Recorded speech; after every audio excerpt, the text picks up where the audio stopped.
una herencia sangrienta en la política estadounidense. El reciente ataque a Donald Trump nos recuerda que la historia de Estados Unidos está marcada por numerosos episodios de violencia política. Desde 1865 hasta mediados del siglo XX, ostentar un alto cargo en la Casa Blanca fue sinónimo de peligro mortal. Incluso Theodore Roosevelt, expresidente y candidato, no se sorprendió demasiado cuando fue víctima de un intento de asesinato en 1912.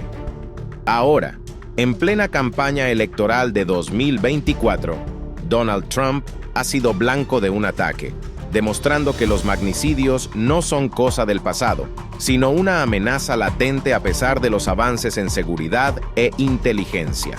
Los presidentes de Estados Unidos, desde Abraham Lincoln hasta los actuales contendientes, han sido objetivos de estos ataques. Pero ¿quiénes fueron los responsables y qué los motivó? El caso reciente, Thomas Matthew Crooks, y el ataque a Donald Trump. En el reciente intento de asesinato contra Donald Trump, el FBI identificó al atacante como Thomas Matthew Crooks, un joven de 20 años de Bethel Park, Pensilvania. Registrado como votante republicano poco después de cumplir la mayoría de edad, Crooks fue abatido durante el ataque, dejando muchos interrogantes sobre sus verdaderas motivaciones. John Wilkes Booth, el asesino de Lincoln. Nacido en 1838, John Wilkes Booth fue un actor que se convirtió en el primer magnicida de Estados Unidos al asesinar a Abraham Lincoln. Defensor de la esclavitud y partidario de la causa sureña, Booth disparó a Lincoln el 14 de abril de 1865 durante una representación en el Teatro Ford, gritando: «¡El sur está vengado!». Su objetivo era provocar una segunda guerra civil, pero en su lugar dejó una marca imborrable en la historia del país. Charles J. Guiteau contra James Garfield. James A. Garfield llevaba solo 4 meses en el cargo cuando Charles H. Guiteau le disparó el 2 de julio de 1881 en una estación de trenes en Washington, D.C. Abogado y enfermo mental, Guiteau creía que merecía un puesto en el gobierno por apoyar a Garfield en la campaña. Al no recibir el puesto deseado, decidió asesinar al presidente, quien murió tras 80 días de agonía debido a una infección causada por las malas prácticas médicas de la época. Leon Czolgosz, el asesino de McKinley. Leon Czolgosz, un anarquista de origen polaco, disparó a William McKinley el 6 de septiembre de 1901, durante la Exposición Panamericana en Buffalo, Nueva York. Influenciado por las ideas radicales de la época, Czolgosz declaró que mató al presidente por el bien del pueblo. McKinley murió 8 días después, y Czolgosz fue ejecutado en la silla eléctrica el 29 de octubre del mismo año. Lee Harvey Oswald, asesino de Kennedy.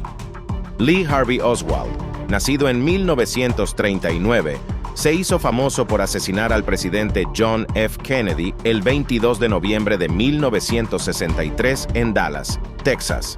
Con una infancia turbulenta y radicalizado por sus ideas marxistas, Oswald disparó desde el 6º piso del Texas School Book Depository.